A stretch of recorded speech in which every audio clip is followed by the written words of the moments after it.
I thought, in the spirit of this very relaxed spring day in my life, I would have a little book chat with you. If you watched a few videos ago, I did a week of hobbies and DIYs, and I talked about a few of these books in that video, and one of them was A Lullaby for Witches by Hester Fox. I just finished this book yesterday, I think, or the day before, and it was so good. I really enjoyed this book. This book is a split timeline, and I don't always love books like that, but I find I read a lot of them just kind of accidentally. Sometimes I don't like that style because I find I usually like one of the timelines a lot more than the other. But with this one, I found I was pretty equally invested in both of them. So it kind of gave me the best of two storylines in one book that were very much different enough from each other. One of them takes place in present time, and then the other one I think is in the 1800s. This is about a woman who gets a job working at this like historical home museum, and she starts uncovering the history of the daughter of the family who owned the house, who was kind of covered up throughout history. And so then the split timeline in the 1800s is following that daughter, who is thought to be a witch and is kind of magical. I found this book to be quite cozy. It takes place in the fall, but it's not like overly autumnal or anything like that. I found this to be the perfect atmosphere to read at this time of year as well. Yeah, I don't know, there was something comforting about it, and it did really pick up its pace by about the last quarter of the book. This book is kind of like a mix of genres. It's kind of fantasy, it's kind of mystery, it's kind of romance, it's kind of historical fiction. It's a lot of things all in one, but I found it wasn't too much of any of those specific things. And then the next book, another one that I mentioned in that haul earlier, is another one related to witches and like witch trials. This one takes place in Massachusetts, and it doesn't take place during the witch trials, but this one has a lot more mention of that. It's called The Lighthouse Witches. This one takes place in Scotland. It is very different from this book. I kind of had a feeling that they would be, even though they have very similar titles and covers and just like vibes. I just had a feeling that this one was going to be really creepy, and it is. I'm 96 pages in, and I don't know what I feel about it yet. I don't think I'm far enough in. This is not having any of the like light, herby, witchy, crystal shit that this book had. This is a lot more just creepy. This is about a single mother who moves to a like remote seaside town or island in the Scottish Highlands and is commissioned to paint a mural on this lighthouse that has been bought by some mysterious millionaire. This one is also a split timeline. In one, this isn't giving anything away, this is on the back of the book, but in one timeline it's the 90s, and that is when this mother moves into this lighthouse, and it's told in the perspective of the mom and the oldest daughter. Basically, the mother, the 16-year-old, and the 7-year-old daughter go missing. And so I guess that timeline is like revealing that part slowly. And then in the present, you have the daughter who survived, who was 9. She is now grown up, and it is present day, and she finds her younger sister, who is still 7 and hasn't grown up, but it's her sister. So that is about the part that I've gotten to after she has reunited with her sister and is like confused as to why she's still presented as a child.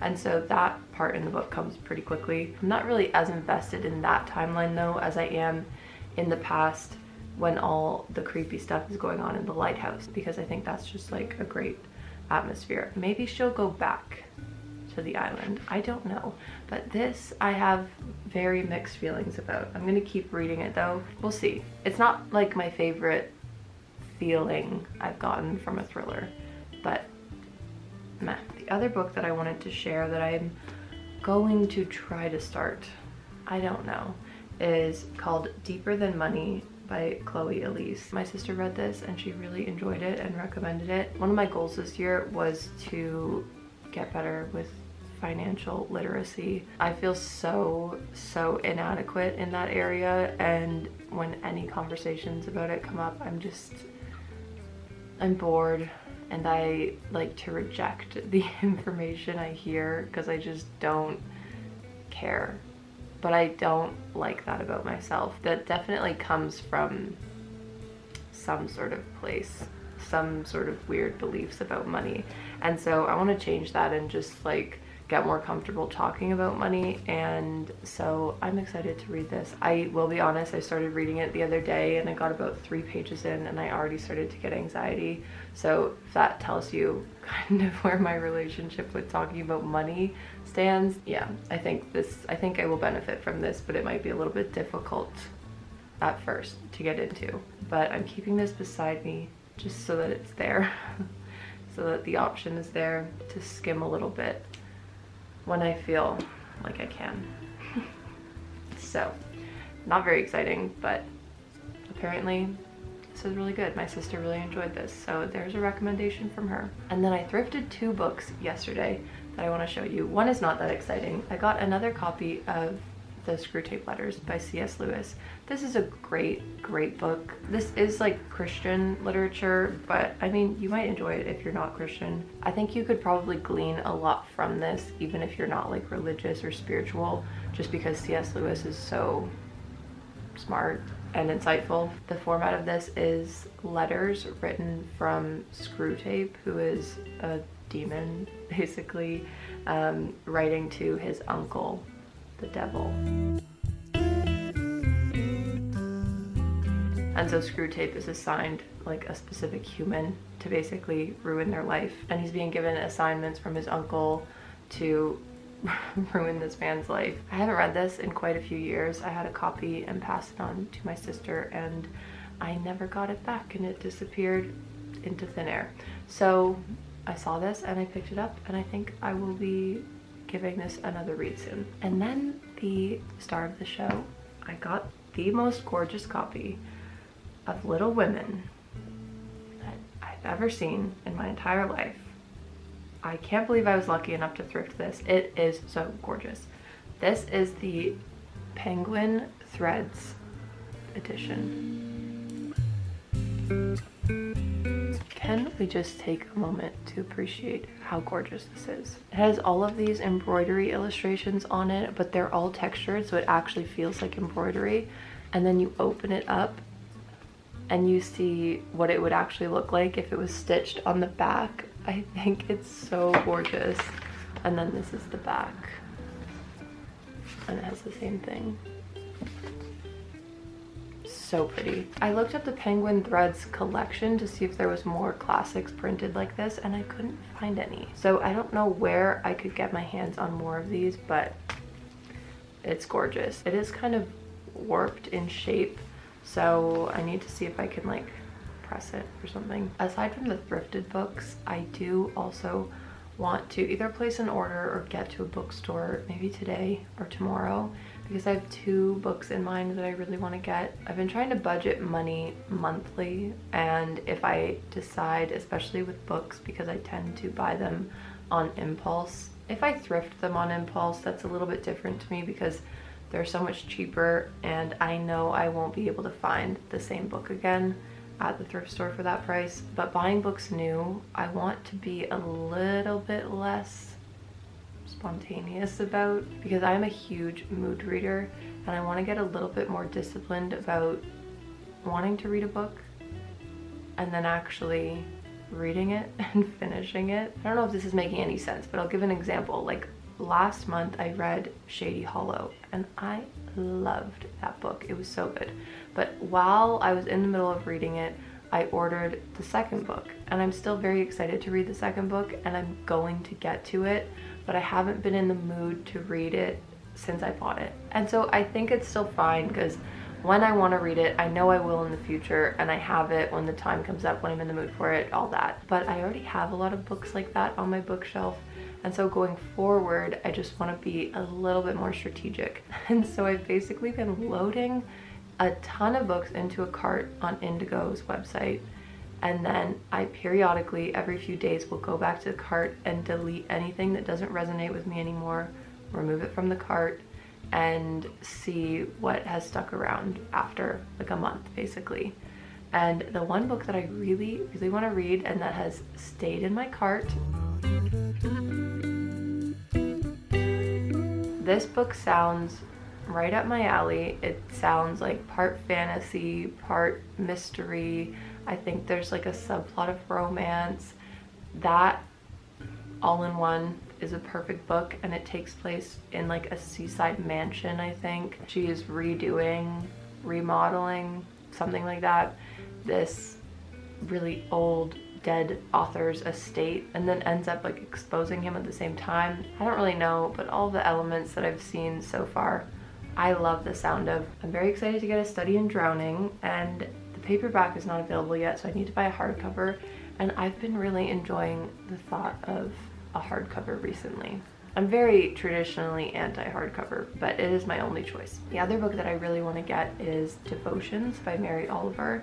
It's a collection of her poetry. I've really been enjoying poetry a lot more recently, but I don't have hardly any poetry books that I can actually just sit down and flip through a page or two every day. And so I really want to get this book. It's called Devotions. It's like, you would think maybe it's religious devotions. I think there's a lot of very like spiritual poetry in it, but it's not like a actual like religious daily devotions book. It's more a collection of poetry about like nature and spirituality, and I love that. I have some fresh sheets in the laundry, so I'm gonna refresh my bed in a little bit after they're done. And in the meantime, I want to make a list of spring cleaning things to do. I just feel that currently I'm at the tipping point before things get out of control. I keep making my space really messy and then tidying it, and then it gets a little bit more messy, and then I tidy, and the same thing keeps happening,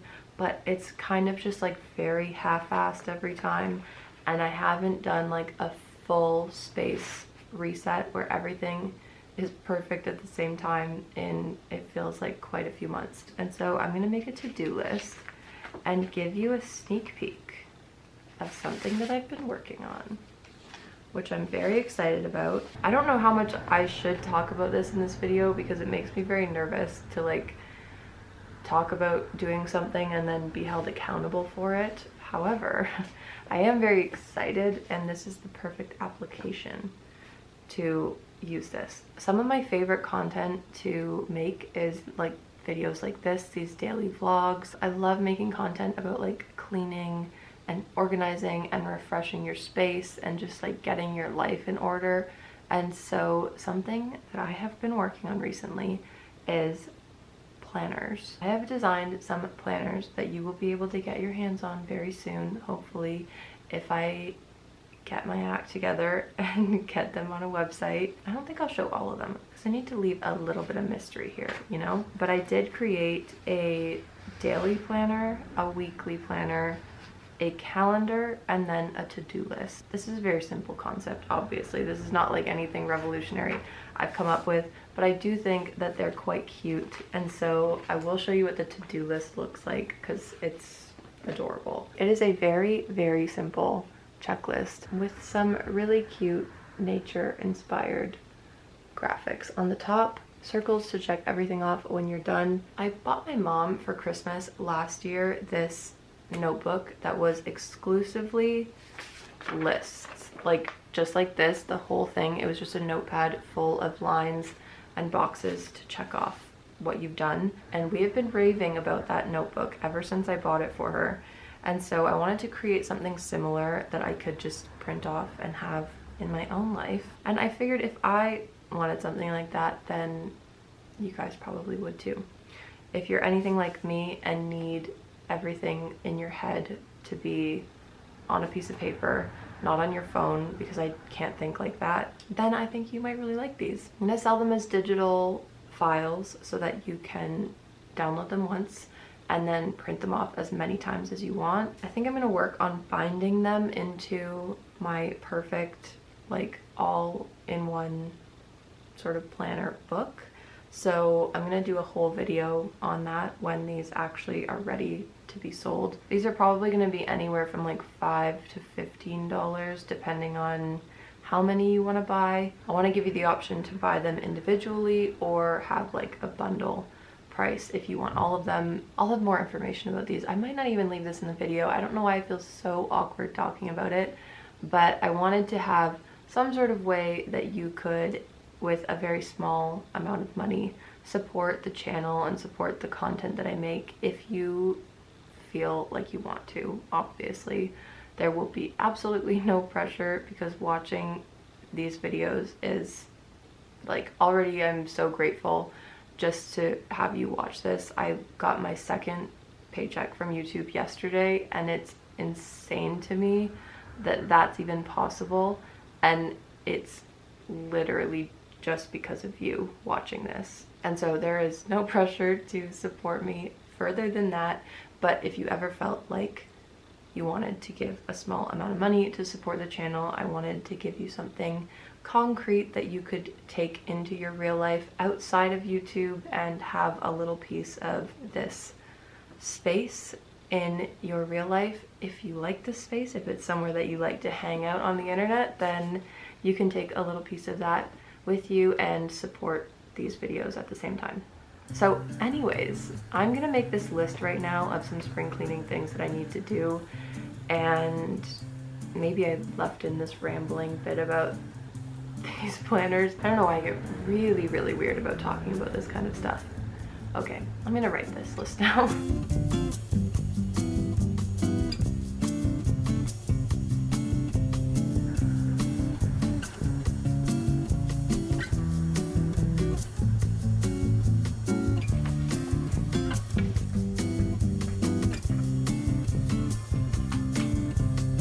Prime example of my room just being like disorderly and in need of some serious attention, and is just like really weird and concerning looking when people come in here, is this statue that is face up on the ground, because she's usually up there. And when I work out in my bedroom, I absolutely love Grow with Jo on YouTube for workouts. She's amazing. If you need to be converted to cardio, I would highly suggest. I used to hate cardio and now it's my favorite thing.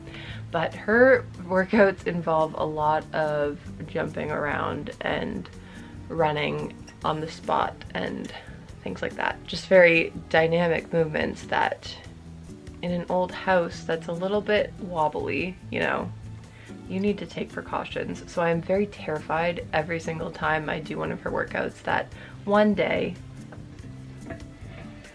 my girl is gonna come careening down. And usually I take it down thinking like, oh, I would hate it if she broke.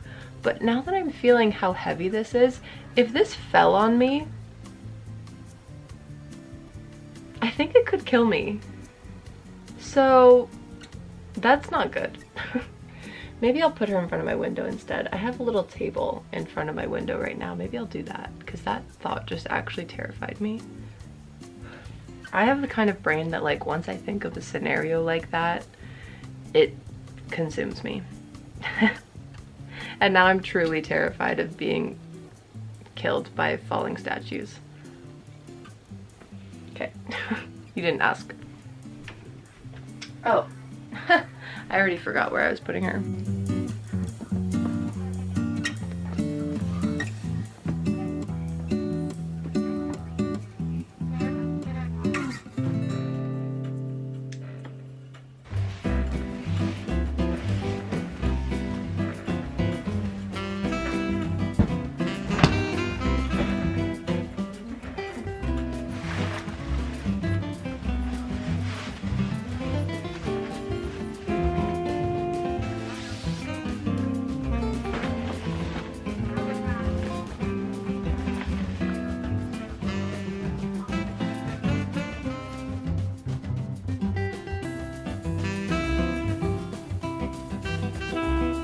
Brought you to the floor with me for a moment of appreciation for another beautiful set of Ralph Lauren sheets. I love this print so much, and I had it out of my bedding rotation for quite a while, but I just feel like spring is here and I'm ready to fully embrace the beautiful English rose of it all. I also layered it with this really beautiful vintage like pea green chenille blanket.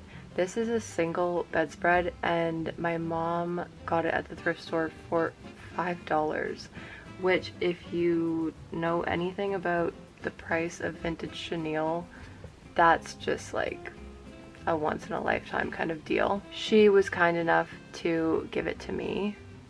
Well, I don't know if she gave it to me as much as I just kind of stole it and adopted it as my own, and that was just okay with her. And so I found the most perfect gift to match this a few Christmases ago. I found this beautiful, again, single bedspread. This is the green blanket that was on the couch in maybe another clip in this video. I don't know what you call this. It's this really gorgeous, like, large waffle knit, and it's in a similar kind of green family as this, I would say. And it was $10 at the antique store. Like, just the most serendipitous find to match this beautiful blanket that I stole from her. And then my mom also, we're kind of like bedding freaks, the two of us, and so she found this beautiful Laura Ashley sheet when she was cleaning the other day and asked if I wanted it. It is stunning. It ties this all together so perfectly. Look at that. Look at that combo. It's this really, really faint baby blue, and then again it has like an English rose motif on it with a little bit of like this cream sort of like textured flower on it also. But like, look at it with that Ralph Lauren sheet and then this gingham pillowcase I made. Like, come on. So I think I'm gonna make 4 pillowcases out of this if I have enough of it to go with this beautiful spring bedding. And then on top I have this quilt that my great grandma made that I have turned over. I've been really liking just a simple printless quilt right now, so I just flip it onto the white side, but this is what it looks like underneath. It's also very gorgeous, like similar kind of beautiful pastel tones. So yes, that is my bedding update for all of you fellow bedding enthusiasts out there. It is absolutely just bucketing down snow. I don't know if that's a word, but it's been snowing for a few hours and it's just like any sliver of spring hope we've had is absolutely demolished now. It's really bumming me out. It was really pretty earlier. It was falling, like really big flakes falling really slowly, like perfect like movie snow. But now I'm over it. Absolutely over it. I also just like, I have cramps, I have a headache, I'm over everything right now, to be honest. So what I think I'm gonna do is actually just crawl into my bed with my brand new sheets I'm so excited about. And that's about it. I'm just gonna savor the night and maybe do some work, but probably not. And an update on my book, The Lighthouse Witches. I don't think I like it. I'm about a third of the way in. I read a little bit more of it today, and I don't like it. I find it really hard to like characters in thrillers. This might turn around, I don't know. I think this is what it is. The, like, thrilling aspect of the storyline, obviously, for events in the book, like, to be paced nicely, that has to be taking up a lot of the story, I know. But I feel like there's not enough extra room to really round out the characters and make you feel connected to them. So I feel like a lot of times in books like that, there's a lot of like info dumping that happens where you're just learning all of this information about the characters, but it doesn't really feel like you're learning anything else in addition to that that's happening in the present time in the book. Like, I don't feel like I'm experiencing character development with them that is like relevant to all of the information I've just been dumped about them. Does that make sense? I don't know. Do you hear that? I hear my mom popping popcorn downstairs, and I think I'm gonna go try to scam some off of her.